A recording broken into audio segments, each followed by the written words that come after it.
Guys నా పేరు Mahindra my channel ప్రకారం మన ఛానల్ సబ్స్క్రైబ్ చేసుకోకపోతే ఇప్పుడే సబ్స్క్రైబ్ చేసుకోండి పక్కన బెల్ ఐకాన్ ఆల్ పెట్టుకోండి నా ఫర్దర్ వీడియోస్ మిస్ అవ్వకుండా చూడొచ్చు చాలా మంది చూస్తున్నారు కానీ సబ్స్క్రైబ్ చేసుకోవట్లేదు so please to subscribe click the bell icon also బేసిక్గా నిన్న కల్కిది అంటే అమితాబ్ బచ్చన్ గారిది గ్లిమ్స్ వీడియో వచ్చింది కదా దాంట్లో చాలా అంటే చాలా హిడెన్ డీటెయిల్స్ ఉన్నాయి అంటే మహాభారతానికి సంబంధించిన ఇన్ డెప్త్ రిఫరెన్సెస్ ఉన్నాయి బేసిక్గా మహాభారతానికి సంబంధించిన రిఫరెన్సెస్ కొంతమంది పైన పెడుతుంటారు మరి ఇంత ఇన్ డెప్త్గా పెట్టరు బట్ నిన్నటి వీడియోలో మాత్రం చాలా అంటే చాలా ఇన్ డెప్త్గా పెట్టడం జరిగింది సో దాని గురించి మాట్లాడుకుందాం అలాగే సినిమాకి సంబంధించి కూడా కొన్ని కొన్ని మైన్యూట్ డీటెయిల్స్ అయితే ఉన్నాయన్నమాట సో వాటి గురించి కూడా ఒకసారి డీటెయిల్గా మాట్లాడుకుందాం ఫస్ట్ ఆఫ్ ఆల్ మీరు గమనించినట్టయితే అమితాబ్ బచ్చన్ గారిది యంగర్ లుక్ చూపించారు డీ ఏజింగ్ టెక్నాలజీ సో బేసిక్గా అమితాబ్ బచ్చన్ గారిని చాలా అంటే చాలా పర్ఫెక్ట్గా చూపించారు అసలు ఎక్స్పెక్ట్ చేయాలి అలా చూపించగలుగుతారు అని బట్ చాలా అంటే చాలా అద్భుతంగా చూపించారు యంగర్ అశ్వత్థామగా బేసిక్గా ఆ విజువల్ని బట్టి ఒకటైతే క్లియర్ అదేంటంటే అది మహాభారతంలో కురుక్షేత్ర యుద్ధం ఏదైతే ఉందో ఆ యుద్ధం యొక్క ఎయిదర్ ఆఖరి దశ లేదంటే మధ్య దశ ఎందుకంటే బేసిక్గా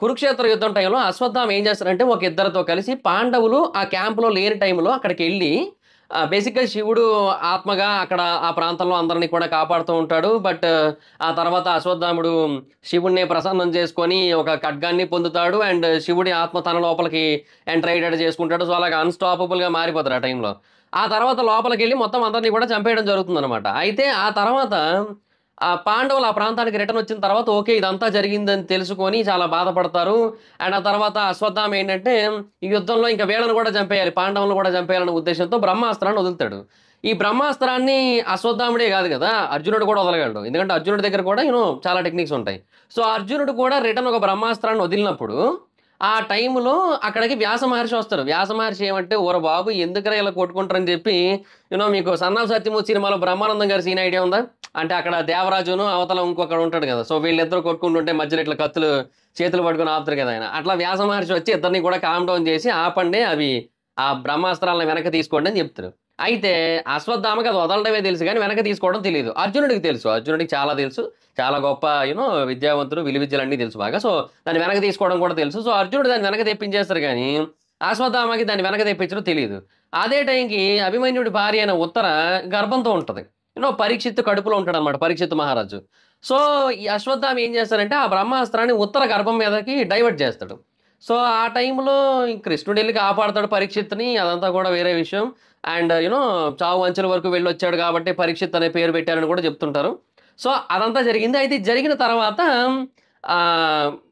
ఆ మణి ఏదైతే ఉందో మనకి ఆ యంగర్ లుక్లో మనకి ఇక్కడ ఒక మణి కనిపించింది కదా ఆ మణి ఏదైతే ఉందో ఆ మణిని తీసేయడం జరుగుతుంది అనమాట అంటే దాన్ని అశ్వత్థామే ఇచ్చేయాల్సి ఉంటుంది అనమాట అండ్ ఆ తర్వాత కృష్ణుడు ఒక శాపాన్ని కూడా విధిస్తాడు ఏమని నువ్వు ఎన్ని గాయాలైనా అవన్నీ నీకు ఈ గ్యాప్లో నీ నుంచి రక్తం కానీ చీము కానీ మొత్తం అంతా కూడా బయటికి పోని కానీ నీకు మాత్రం చావు రాదు కలియుగాంతం వరకు అని చెప్తానమాట సో అలా కలియుగాంతం వరకు ఎలాంటి గాయాలైనా ఏమైనా కూడా దానికి సంబంధించిన బాధలన్నీ పడుతూ అశ్వత్థామ అలాగా బ్రతికే ఉంటాడనమాట సో మనకి ఆ ఇనీషియల్ లుక్ ఏదైతే యంగర్ లుక్లో ఆ మణిని చూపించారో సో మనకు అది కురుక్షేత్ర యుద్ధానికి సంబంధించిన ఆఖరి దశ అని చెప్పుకోవచ్చు సో ఆ టైంలో మనకు ఆ సినిమా స్టార్ట్ అవుతుంది అనే కైండ్ ఆఫ్ రెఫరెన్స్ కూడా ఇచ్చారు అండ్ తర్వాత వెంటనే మనకి అమితాబ్ బచ్చన్ గారిది కొంచెం ఓల్డ్ లుక్లో మనం చూసుకున్నట్టయితే ఇక్కడ గాయాలు ఉంటాయి ఆయనకి సో బేసిక్గా ఆ మణి అనేది కంప్లీట్గా ఆయన శరీరం నుంచి వేరైపోయింది అనమాట సో అలా వేరైపోయిన తర్వాత ఆబ్వియస్లీ దానికి సంబంధించిన గాయాలు కనబడుతూ ఉంటాయి కదా సో దాన్ని కూడా మనకి చాలా అంటే చాలా సింబాలిక్గా చూపించారు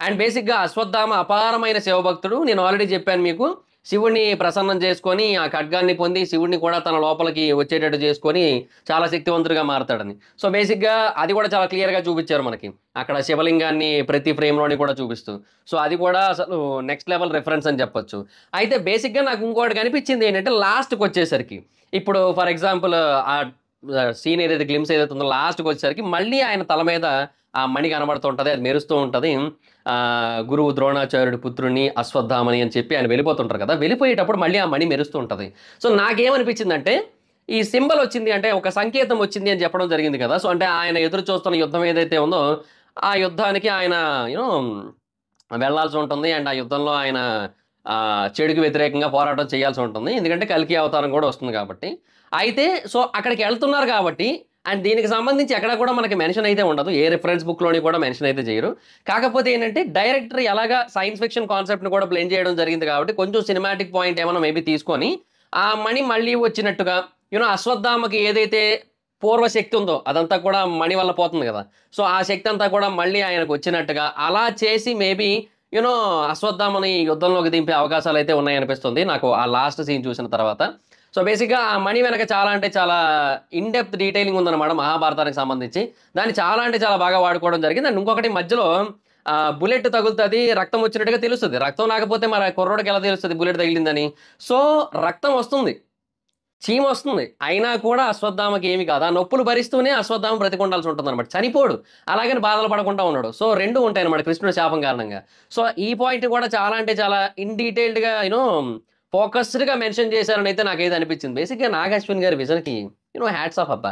ఆయన ఆలోచన విధానం నెక్స్ట్ లెవెల్ ఉంది. నాకైతే మాత్రం ఒక హీరోని ఒక పెద్ద పెద్ద క్యాస్టింగ్‌ని వీళ్ళందరిని తీసుకొని ఒక సినిమా తీస్తున్నారు. అది సైన్స్ ఫిక్షన్, టైమ్ ట్రావెల్, కల్కి అవతారం ఇలాంటివే ఇప్పటివరకు మనకి సినిమా గురించి తెలుసు గానీ, మహాభారతానికి సంబంధించిన ప్రతి మైన్యూట్ డీటెయిల్‌ని కూడా మిస్ చేయకుండా ఇంత పర్ఫెక్ట్‌గా రిఫరెన్సెస్ ఇస్తూ సినిమా తీస్తున్నారనైతే నాకు ఇప్పుడే అర్థమైంది. సో, అసలు లిటరల్లీ హ్యాట్స్ ఆఫ్ అని చెప్పొచ్చు. అండ్ ఇక సినిమాకి సంబంధించి అంటారా బేసిక్‌గా ఆ ఒక కుర్రోడు అది ఫ్యూచర్ అది. మనకు తెలుస్తుంది గదా! చాలా క్లియర్‌గా. ఆ అబ్బాయి మల్టిపుల్ లాంగ్వేజెస్ మాట్లాడుతున్నాడు. సో, ఆ టైంకి అంటే ఈ కలియుగ అంతం నాటికి కరెంట్ పోయిందా?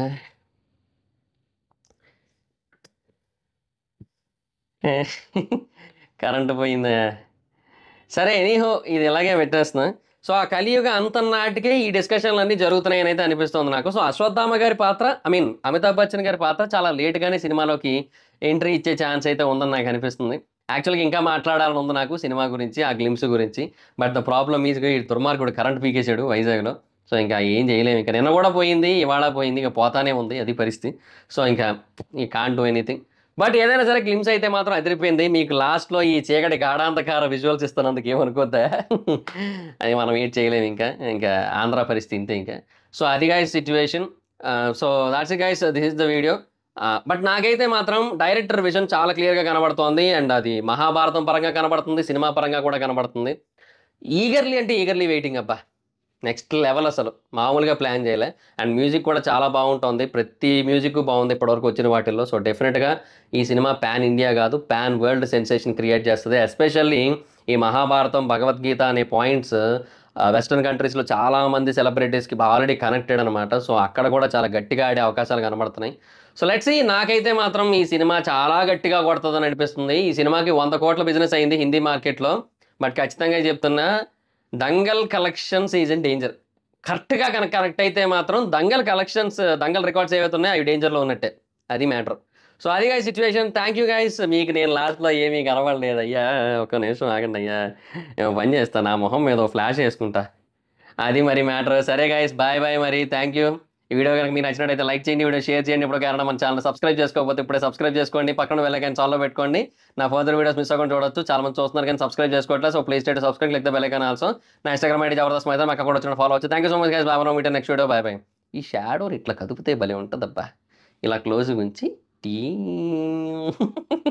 Bye bye bye.